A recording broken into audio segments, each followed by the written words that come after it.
नमस्कार, मैं ममता शर्मा आज गणित विषय की रचनाओं पर चर्चा करूंगी। तो सबसे पहले हम बिंदु पर बात करते हैं। तो यदि हम अपने आसपास की वस्तुओं को देखें तो प्रत्येक वस्तु विभिन्न आकृतियों से मिलकर बनी है और अगर हम वस्तुओं को ध्यान से देखें तो सबसे छोटी आकृति है बिंदु बिंदु बिंदु की कोई लंबाई, चौड़ाई अथवा क्षेत्रफल नहीं होता। अगर हम इसका उदाहरण देखें तो जहाँ मेज के किनारे मिलते हैं या किताब के पन्नों के किनारे या दीवारों के किनारे मिलते हैं उन्हें हम कोने कहते हैं। ये सभी बिंदु हैं। जैसे आसमान में तारे होते हैं, इसी प्रकार हमने कागज पर भी अनेक बिंदु यहाँ खींचकर दिखाए हुए हैं। अब हम रेखाखंड व किरण पर बात करेंगे। जब हम दो बिंदुओं को मिलाते हैं तब उस आकृति को रेखाखंड कहते हैं। अर्थात रेखाखंड में एक प्रारंभिक बिंदु और एक अंत बिंदु होता है। लेकिन यदि हम एक ही बिंदु प्रारंभ कर रेखा खींचें और उसका अंत बिंदु ना हो तब हम उसे किरण कहते हैं। जैसे यदि हम टॉर्च को देखें तो टॉर्च की रोशनी या फिर सूर्य की रोशनी, क्योंकि सूर्य एक बिंदु है और वहां से निकलती हुई रोशनी भी किरण का ही उदाहरण है। लेकिन रेखाखंड में दो आकृतियों के निश्चित बिंदु अवश्य होते हैं।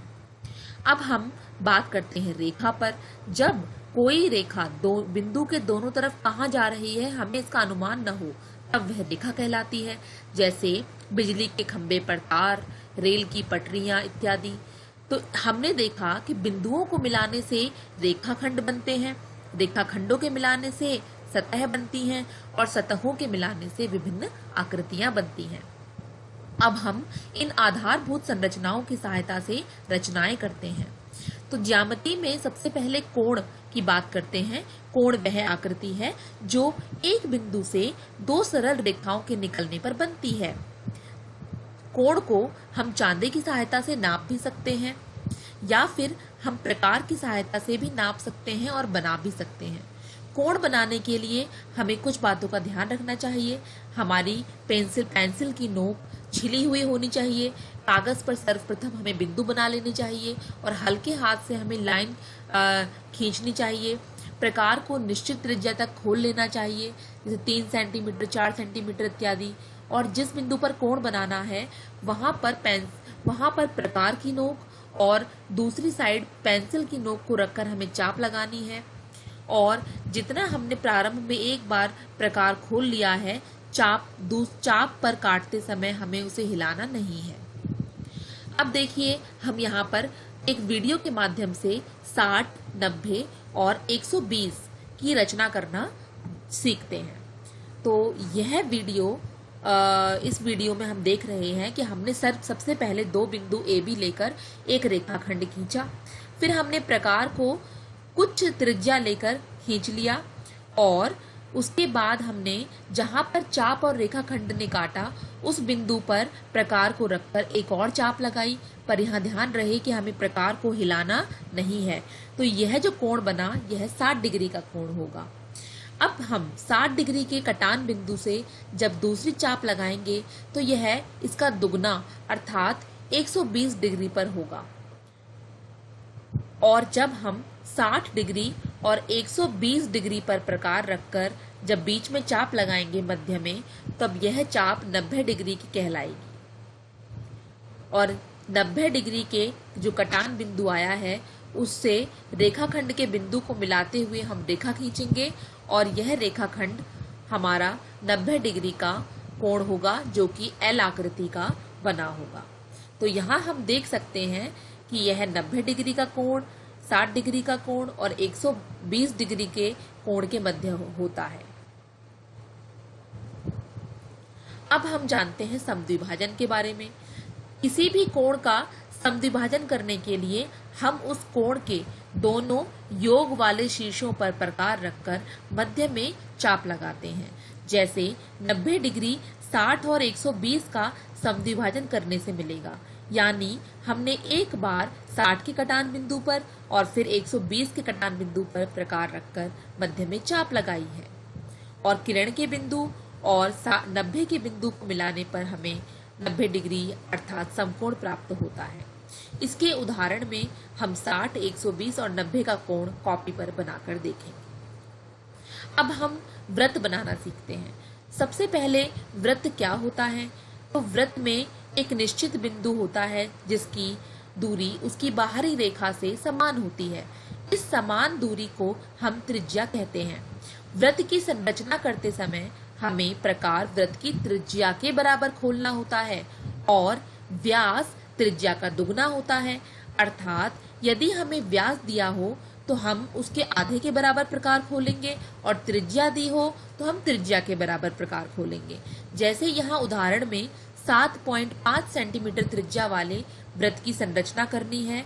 इसकी संरचना करना हम इस वीडियो के माध्यम से सीखते हैं। तो हमें 7.5 सेंटीमीटर त्रिज्या वाला वृत्त खींचना है। उसके लिए हम 7.5 सेंटीमीटर का एक रेखाखंड पहले अलग कॉपी पर खींच लेंगे पटरी की सहायता से। अब हम इन दोनों बिंदुओं पर प्रकार रखकर इसकी दूरी को नाप लेंगे, अर्थात उतना ही प्रकार खोल लेंगे। अब अलग कागज पर एक बिंदु ए लेकर इतनी ही दूरी को खोलकर और ए पर रखकर हमसे गोल घुमा देंगे और इस प्रकार हमारा वृत्त तैयार हो जाएगा जिसकी त्रिज्या है 7.5 सेंटीमीटर।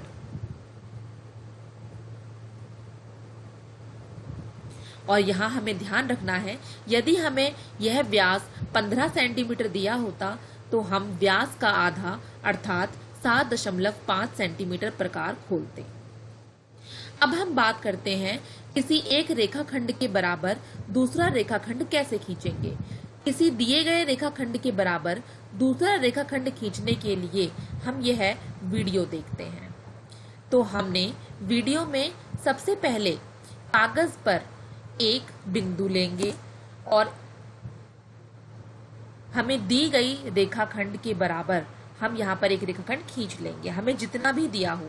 जैसे यहाँ इस उदाहरण में हमें 5 सेंटीमीटर यह भुजा दी है तो हमने 5 सेंटीमीटर का रेखाखंड खींच लिया है। अब अलग से एक बिंदु सी लेकर हम उस पर एक लंबी किरण खींच लेंगे और अब हम AB के बराबर प्रकार खोल लेंगे और C पर रखकर अपनी किरण को काट देंगे चाप द्वारा। चाप ने जहां किरण को काटा उस बिंदु को एक नाम देंगे। जैसे हमने यहाँ इसे D नाम दिया है तो यह CD जो रेखाखंड आया, यह CD रेखाखंड AB रेखाखंड के बराबर दूरी का है। इस प्रकार हम किसी दिए गए रेखाखंड के बराबर दूसरा रेखाखंड खींचते हैं। अब हम जानते हैं कि किसी रेखाखंड का समद्विभाजन कैसे करते हैं। तो इसके लिए भी हम यहाँ पर एक वीडियो देखेंगे। तो सबसे पहले यदि हमें किसी रेखाखंड का समद्विभाजन करना है तो पहले वह रेखाखंड हमें दिया गया होगा कि वह कितने सेंटीमीटर का है। उतने ही सेंटीमीटर का हम प्रकार और पटरी और पेंसिल की सहायता से रेखाखंड खींच लेंगे। इसके बाद हम एक बिंदु पर प्रकार रखकर आधे से अधिक खोलकर ऊपर से नीचे या नीचे से ऊपर ले जाते हुए चाप लगाएंगे। उतनी ही दूरी का प्रकार लेते हुए हम दूसरे बिंदु पर रखकर भी चाप लगाएंगे। जहां दोनों चापें काटेंगी उन्हें हम कोई निश्चित बिंदु का नाम दे देंगे और उसके पश्चात इन दोनों बिंदुओं को मिलाते हुए एक और रेखाखंड खींच देंगे। अब यह रेखाखंड हमारे दिए गए रेखाखंड को एक बिंदु पर काटेगा। हमने यहाँ इस बिंदु को M नाम दे दिया है और यह M बिंदु AB का समद्विभाजक बिंदु है, अर्थात यह AB को दो बराबर हिस्सों में बांट रहा है। इसकी दूरी दोनों तरफ बराबर है। यदि इस रेखाखंड की दूरी 7 सेंटीमीटर है तो यह AM भी 3.5 होगा और MB भी 3.5 सेंटीमीटर ही होगा। अब हम जानते हैं किसी कोण का समद्विभाजन कैसे करते हैं। कोण के समद्विभाजन का अर्थ है कोण को दो बराबर हिस्सों में बांटना।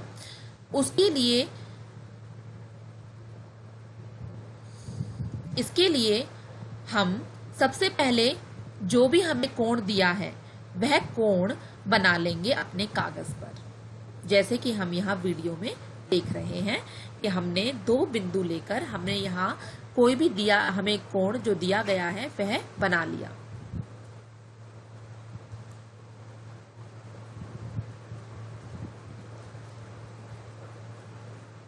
इसके पश्चात जहां कोण बन रहा है उस बिंदु पर प्रकार रखकर हमने किसी भी त्रिज्या की एक चाप दोनों भुजाओं के मध्य लगा देंगे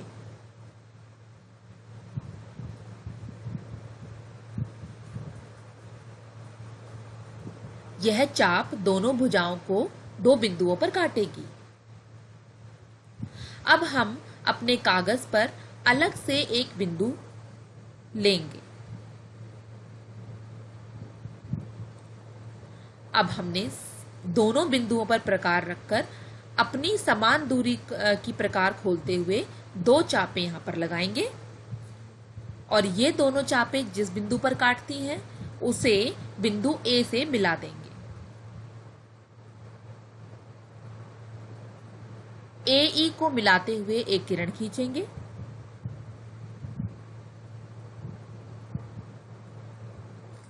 तो हम देखेंगे ए ई किरण ने इस कोण को दो बराबर भागों में बांटा है। चांदे की सहायता से नापने पर हमें पता चलता है कि दोनों ही कोण 29.7 डिग्री के हैं। तो इसका अर्थ यह हुआ कि कोण का समद्विभाजन हो चुका है, दोनों कोण दोनों तरफ के बराबर बराबर हैं। अब हम दी गई भुजा का समबाहु त्रिभुज कैसे बनाएं यह सीखेंगे। समबाहु त्रिभुज सर्वप्रथम क्या होता है?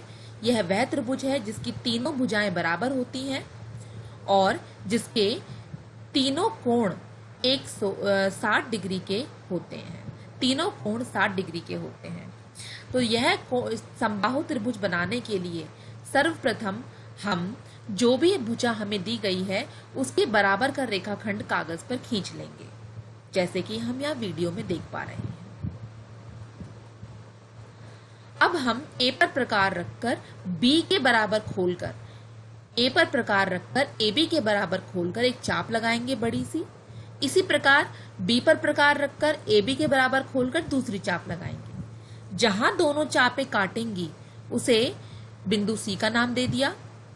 उसके पश्चात इस सी बिंदु को दोनों रेखाखंड के बिंदुओं से मिला दिया। तो हमें जिस आकृति की प्राप्ति हुई वह समबाहु त्रिभुज है। हम इसकी जांच भी कर सकते हैं। हम जब पटरी की सहायता से इसकी तीनों भुजाओं को नापेंगे तो वह तीनों भुजाएं बराबर आएंगी। जैसे यहां हमने अपने त्रिभुज की भुजा को 9 सेंटीमीटर लिया है, तो ये तीनों भुजाएं यहां पर बराबर आएंगी। अब हम जानते हैं किसी दिए गए भुजा वाले वर्ग की रचना कैसे करें। तो वर्ग वह आकृति है जिसकी चारों भुजाएं समान होती हैं और चारों कोण भी जिसके 90 डिग्री के होते हैं। तो ये वर्ग की रचना करने के लिए हमें जितनी भी भुजा दी गई हो, जैसे यहाँ हमें 7 सेंटीमीटर भुजा वाले वर्ग की रचना करनी है, तो हमने 7 सेंटीमीटर का एक रेखाखंड खींच लिया। अब हम दोनों बिंदुओं पर 90 डिग्री का कोण बनाएंगे, जैसा कि हम अभी पीछे सीख चुके हैं। हमने 60 और 120 का कोण बनाते हुए और उनका समद्विभाजन करते हुए 90 डिग्री का कोण बनाया। पहले हम यह कोण बिंदु ए पर बना रहे हैं।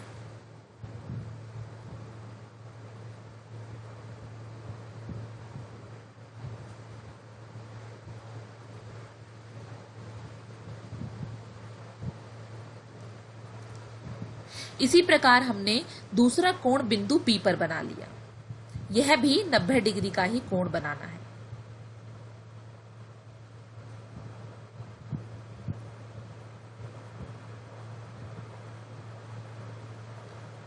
यहां हमारी जो भुजा है वह 9 सेंटीमीटर हमने ली हुई है।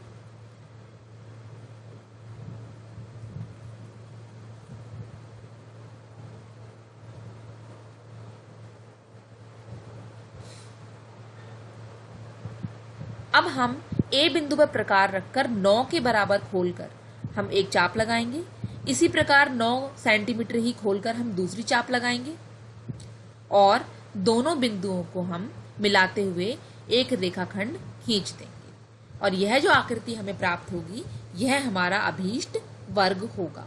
इसकी सभी भुजाएं, चारों भुजाएं इसकी बराबर होंगी। वीडियो देखने के लिए धन्यवाद।